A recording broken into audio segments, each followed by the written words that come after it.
Detective Gyan த headless horror 2025ல வந்து இந்த Vietnamese படத்தில் பார்த்தீங்கன்னா வியட்நாமில் ஒரு கிராமம் இருக்குது. அந்த கிராமத்தில் இருக்கக்கூடிய நதிக்கரை ஓரமாக கிடைக்கிற எல்லா பணங்களுமே முண்டமாக தான் கிடைக்குது. அதோடைய தலை வந்துட்டு எப்பவுமே அந்த இடத்துல இருக்கக்கூடிய எந்த பகுதியிலையும் கிடைக்காம அந்த உடம்பை விட்டு அகன்று போன மாதிரி தான் இது எல்லா பணமுமே கிடைக்குது. அப்படிப்பட்ட ஒரு படத்தோடைய ரீகாப் இந்த வீடியோவில் பார்க்க போகிறோம். ஆரம்பத்தில் அந்த ஊரில் இருக்கக்கூடிய எல்லாருமே இது ஏதோ ஒரு அசுர சக்தி செய்யக்கூடிய வேலை தான் நினச்சிக்கிட்டு இருக்காங்க. அதனால அந்த பிணத்தை எல்லாம் புதைக்கும் போது ஏகப்பட்ட சடங்குகள் எல்லாம் செஞ்சு புதைச்சிக்கிட்டு இருக்காங்க. அந்த ஊர்ல யாரை காணானாலும் நேரம் ஓடி போய் அந்த நதிக்கரையில தான் பார்ப்பாங்க. அங்க அவங்களுடைய போனோம் தலை இல்லாம கிடக்கும். அப்படிதான் நாகா அப்படிங்கிற ஒரு பொண்ணுடைய அத்தையும் ஓடி போய் அந்த இடத்துல பாக்குறாங்க.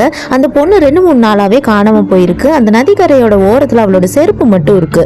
எல்லாருமே எப்படி அந்த பொண்ணு தலை இல்லாம தான் வரப்போகுது அப்படின்னு யோசிச்சுக்கிட்டு இருக்காங்க.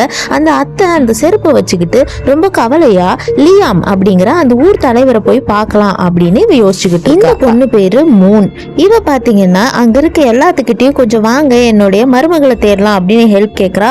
ஆனா யாருமே இவளுக்கு சப்போர்ட் பண்ணி அங்க வரமாட்டேங்கிறாங்க. போனா அந்த அசுர சக்தி எங்களையும் அந்த மாதிரி பண்ணிரும் நினைச்சுக்கிட்டு இவங்க பயந்துட்டே இருக்காங்க.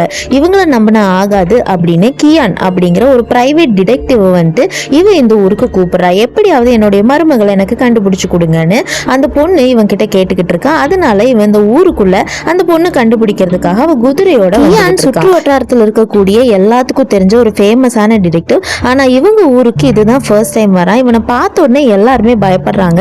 இந்த மாதிரி ஆட்கள் எல்லாம் எங்க ஊருக்குள்ள இது வரைக்கும் வந்ததே இல்லைன்னு இவன் மேல எல்லாருமே ஒரு வெறுப்போடவே பழகுறாங்க. இந்த நேரத்துல 3 நேரா போய் லியாம பார்த்து இந்த தகவல் எல்லாம் சொல்லி எப்படியாவது இவன் மருமகளை கண்டுபிடிச்சிட மாட்டோமா அப்படின்னு தேடுறான். ஆனா அங்க இருக்கக்கூடிய காவலாளிகள் யாருமே இவளை உள்ள கூட விட மாட்டேங்கிறாங்க, வெளியே தள்ளி விட்டுறாங்க. இது எல்லாத்தையுமே கியாம் பார்த்து பிரச்சனை இல்லை, மூணை தாக்காதீங்க, நான் அவங்களை கூட்டிட்டு போறேன்னு சொல்லிட்டு அவங்களை கூட்டிட்டு வந்துடுறாங்க. மூணும் எப்படியாவது என்னோட அண்ணன் பொண்ணு நீங்க கண்டுபிடிச்சு கொடுத்துருங்க, என் மேல அவ ரொம்ப பாசமா இருக்கான்னு சொல்றா.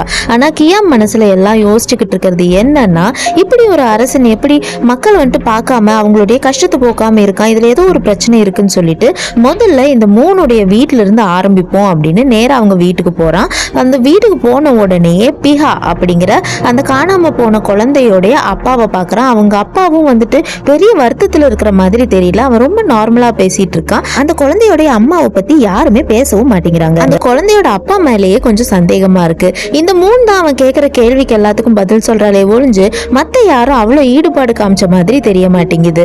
இப்ப நேரா அந்த குழந்தையோட ரூமுக்கே போலாம் அப்படின்னு சொல்லிட்டு மூணு கூப்பிட்டு அந்த ரூமுக்கு போறா. ரூமுக்குள்ள போயிட்டு எல்லா இடத்தையும் நோட் பண்ணிக்கிட்டு இருக்கா. அங்க ஒரு பீங்கான் ஜாடி உடஞ்சு போயிருக்கு.